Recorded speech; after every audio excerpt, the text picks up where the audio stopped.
Welcome back to my YouTube channel the vestiges. आज सीखेंगे Microsoft Excel में कैसे हम डाटा को एक नए तरीके से इरेज कर सकते हैं। वैसे तो हम अगर एक्सेल में किसी डाटा को हटाना हो तो कुछ तरीका यूज़ करते हैं, जैसे हम उस डाटा को सिलेक्ट करते हैं, डिलीट की प्रेस करते हैं, इस तरह से वो डाटा हट जाता है। इसके अलावा हम एक्सेल में हम दूसरा या फिर हम किसी डाटा को क्लिक करके हटाते हैं, इस तरह से तो हटाते हैं, हट जाता है। लेकिन हम आज सीखेंगे एक नया तरीका, हम डाटा को आसान तरीके से इरेज़र कर सकते हैं। जैसे हमने डाटा सेलेक्ट किया और वैसे जैसे नॉर्मली अगर हम कोई नंबर्स लिखते हैं, अगर इस तरह से इसको खींचते तो हमारा फिल हो जाता है। तो इसी तरह से अगर हम इसको ऊपर की तरफ इसको ले जाएंगे तो ये हमारा डाटा इरेजर हो जाएगा। जैसे मुझे ये डाटा को हटाना है तो मैं डायरेक्टली इसको यहाँ से इस तरह से क्या कर दूँगा, ऊपर को हटा दूँगा, ये डाटा इरेजर हो जाएगा। तो एक नया तरीका है जिसके माध्यम से हम डाटा को वहाँ से इरेज कर देंगे, हटा सकते हैं।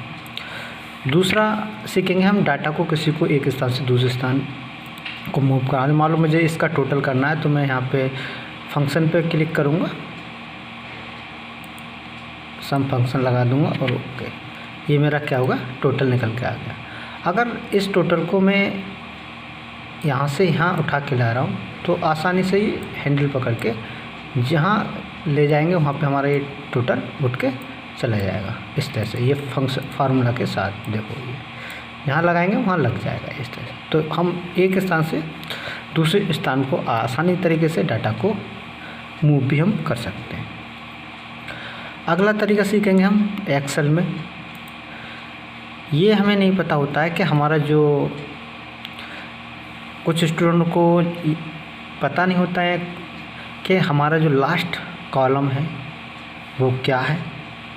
ये अगर हम एक्सेल में जानना चाहते हैं तो आसान तरीके से हम लास्ट कॉलम को पता कर सकते हैं या लास्ट सेल को भी बता सकते हैं। अगर हमें कॉलम को पता करना है तो कंट्रोल साथ आप एरो की दबा दीजिए, एक्स और FD हमारा ये लास्ट कॉलम आ गया। उसी प्रकार आप कंट्रोल के साथ अगर आप डाउन की प्रेस कर देंगे तो लास्ट में जो हमारा, आप देख लीजिए जूम करके, लास्ट जो हमारा सेल है वो आ गया इस तरह से।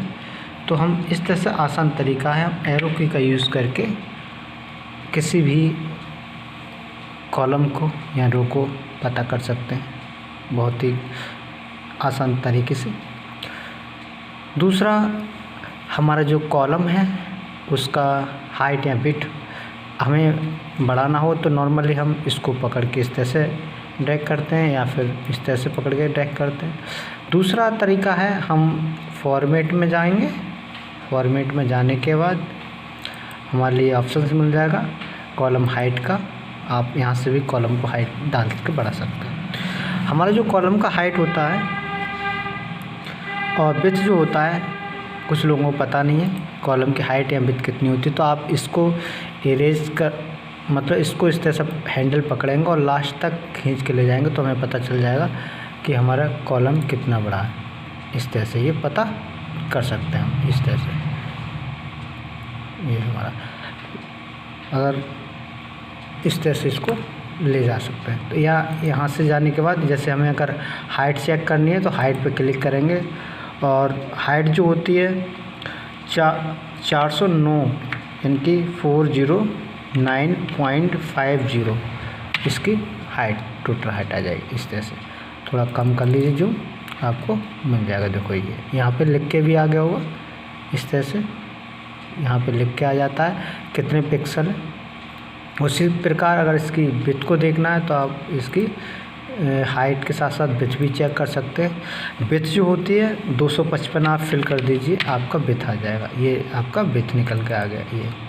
ये लगभग पिक्सल हम बात करना है तो 1790 पिक्सल इसका होती है और हाइट 546 पिक्सल होती है ये।